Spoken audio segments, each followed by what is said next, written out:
First இந்த recipe பண்ணுறதுக்கு நான் மெஷரிங் கப்பில் 1 கப் அளவுக்கு அரிசி மாவு எடுத்திருக்கேன். இது கடையில் வாங்கின அரிசி மாவு தான். நீங்கள் கடையில் வாங்கினது வீட்டில் அரைச்சது எந்த மாவு வேணாலும் பயன்படுத்திக்கலாம். இதை வந்து ஒரு மிக்சி ஜாரில் சேர்த்துக்கலாம். இதுக்கு தேவையான அளவுக்கு உப்பு சேர்த்துக்கலாம். நான் 1 டீஸ்பூன் அளவுக்கு உப்பு எடுத்திருக்கேன். இது உள்ளே சேர்த்துக்கோங்க.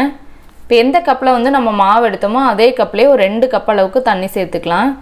இதை வந்து தண்ணி சேர்த்துட்டு நல்லா இது மிக்சி ஜார் மூடி போட்டுட்டு நல்ல ஒரு பல்ஸ் மோட் வச்சு இதை ஜஸ்ட் வந்து ஒன்றா கலந்து வர அளவுக்கு இதை வந்து ஒரு சுற்றி எடுத்துக்கலாம். இப்போ நம்ம பாத்திரத்தில் சேர்த்துட்டு நம்ம கரைக்கிறத விட இது ரொம்ப ஈஸியாக இருக்கும். அதுக்காக தான், வேறு ஒன்றும் இல்லை. இது அரைக்கலாம், ரொம்பலாம் அரைக்க தேவையில்ல.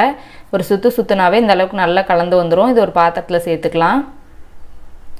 இது கூடவே இன்னொரு 1/2 கப் அளவுக்கு தண்ணி சேர்த்துக்கோங்க. மொத்தமாக இதில் நம்ம வந்து 2.5 கப் அளவுக்கு தண்ணி ஊற்றிருக்கோம். மாவு இந்த அளவுக்கு நல்லா லூஸாக இருக்கணும்.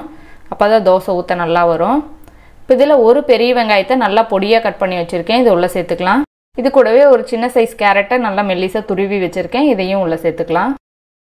இது கூடவே ஒரு சின்ன துண்டு இஞ்சியை நல்லா பொடியாக கட் பண்ணி வச்சுருக்கேன். இதையும் சேர்த்துக்கோங்க. இது கூட ஒரு பச்சை மிளகாய் வெட்டி வச்சது, அதையும் சேர்த்துக்கலாம்.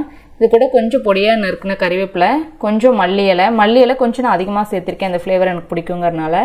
இது கூட ஒரு 1/2 டீஸ்பூன் அளவுக்கு சீரகம் சேர்த்துக்கோங்க. சீரகம் ஃப்ளேவர் பிடிக்காது அப்படின்னா ஸ்கிப் பண்ணிக்கலாம்.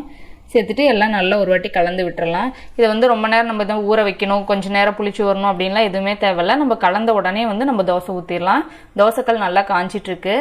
எண்ணெய் தொட்டுட்டு ஒரு டிஷ்யூ இல்லைன்னா வந்து கிளாத் வச்சு தொடச்சிட்டு நம்ம வந்து அப்படியே உடனே ஊற்றலாம். இது வந்து நார்மலாக நம்ம தோசை ஊற்றுற மாதிரி ஊற்ற முடியாது. இந்த மாதிரி எடுத்து அப்படியே கரண்டியில் மூண்டு அப்படியே நீங்கள் ஊற்றுனீங்கன்னா இதே மாதிரியே நல்லா ஃபுல்லாக ஹோல்ஸ் அந்த மாதிரி வரும். இந்த மாதிரி தான் இருக்கும். ஊற்றிட்டு மேலே கொஞ்சம் ஆயில் அப்ளை பண்ணிக்கோங்க. பண்ணிவிட்டு நல்லா குறைவான தீர வச்சிங்கன்னா நல்லா வெந்து வரணும். இந்த தோசையை வந்து நம்ம திருப்பி போடணும்னு அவசியம் கிடையாது. அப்படியே நல்லா வெந்து வந்துடும். பார்த்தாவே திருப்பி பாருங்கள் நல்லா எந்த அளவுக்கு கிறிஸ்பியாக இருக்குன்னு. அவ்வளோதான், நம்ம வந்து ஈஸியான அரிசி மாவு தோசை ரெடி ஆயிடுச்சு. இதை நார்மலாக நம்ம எப்பவும் போல சட்னி சாம்பார் கூட வச்சு சாப்பிடலாம். டேஸ்ட் ரொம்பவுமே சூப்பராக இருக்கும். ரொம்ப ஈஸியாக செஞ்சலாம். நீங்களும் இந்த ரெசிபியை வீட்டில் ட்ரை பண்ணி பாருங்கள். உங்களுக்கு பிடிச்சிருந்துச்சுன்னா லைக் பண்ணுங்கள், உங்கள் ஃப்ரெண்ட்ஸ்க்கும் ஷேர் பண்ணுங்கள். நம்ம தேவாஸ் நலபாகம் சேனலுக்கு சப்ஸ்கிரைப் பண்ணிக்கோங்க.